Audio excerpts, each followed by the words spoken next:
welcome to this week's Technical Tip Tuesday, focused on respiratory protection. We know that OSHA's recommended respiratory protection for technicians performing fire restoration work involving soot and char, along with how filter and cartridge changeouts schedules should be established when clear industry guidance does not exist.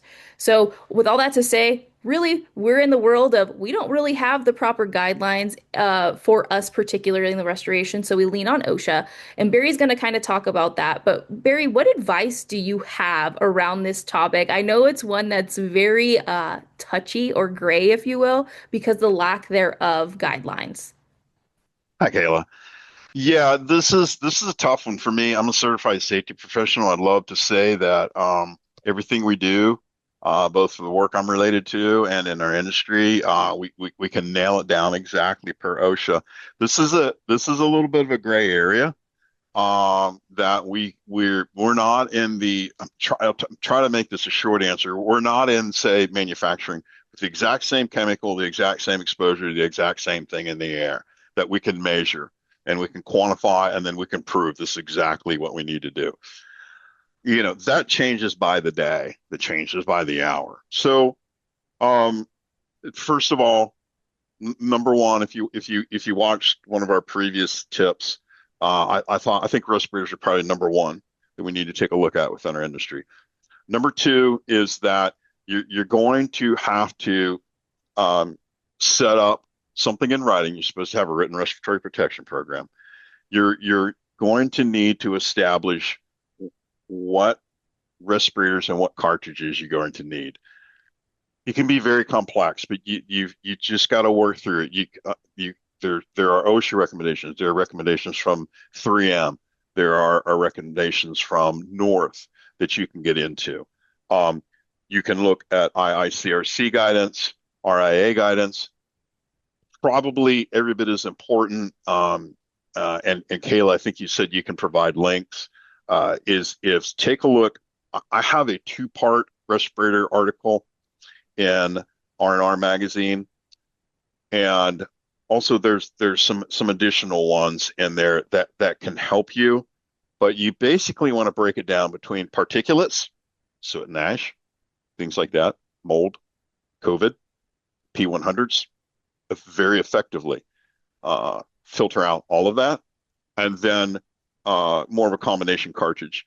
A lot of times, even with the fire soot and ash, you can get some additional off gassing.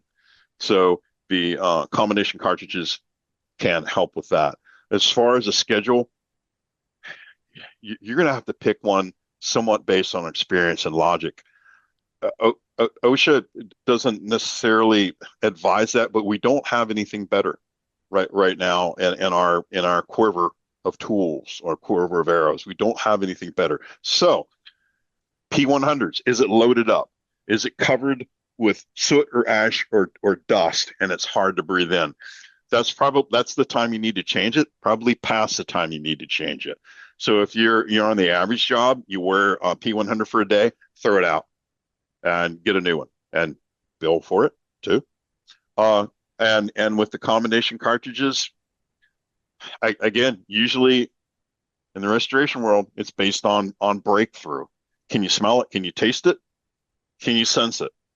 That's not the best way to do it, but we don't, somebody please let me know if you've got a better way to do it.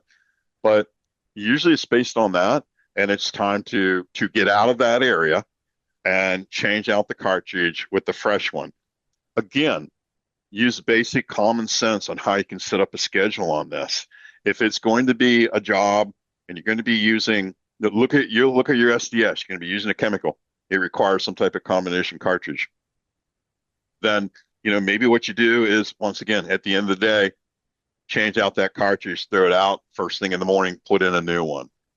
If you find out that you're starting to get breakthrough or using much more concentrations, hopefully you're in an area that's ventilated. Maybe you should consider that. But maybe then you need to change them out more often. And again, bill for the use of your PPE. So I wish I could give you a chart and say A, B, C, D through X, Y, Z and say, here's your change out. Here's what's going to happen.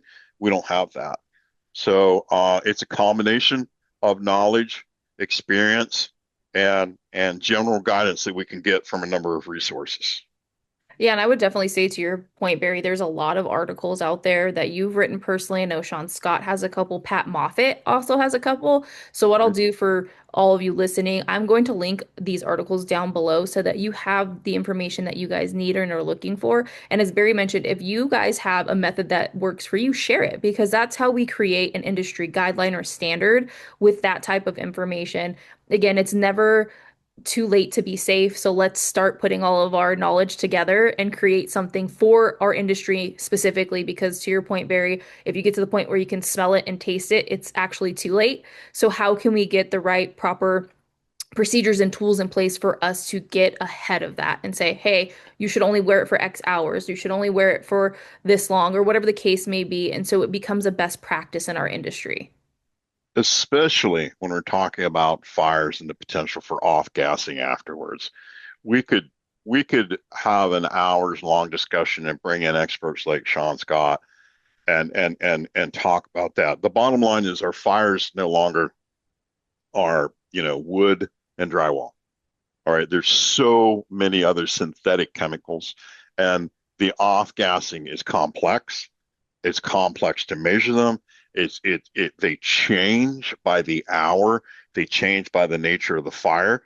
So until we have more on that, uh, please understand that anytime you're walking nowadays and you're walking into a fire, it's just not the same old as we had, and it's just not that simple. And if you want to get your eyes opened up and at least kind of understand it, again, I repeat, take a look at some of the articles by Sean Scott and others that delve into some of these chemicals, some of these vapors that are coming off post fire, and just how bad they are. Yeah, well said. And for all of you watching, again, reminder, we're going to link those down. And you're going to want to tune into next week's tip because we're talking about the fit test. One of the things that Barry and I love to talk about all the time. It's not even on an annual basis, it's all the time. So thank you for tuning in for this week's technical tip. We'll see you next week.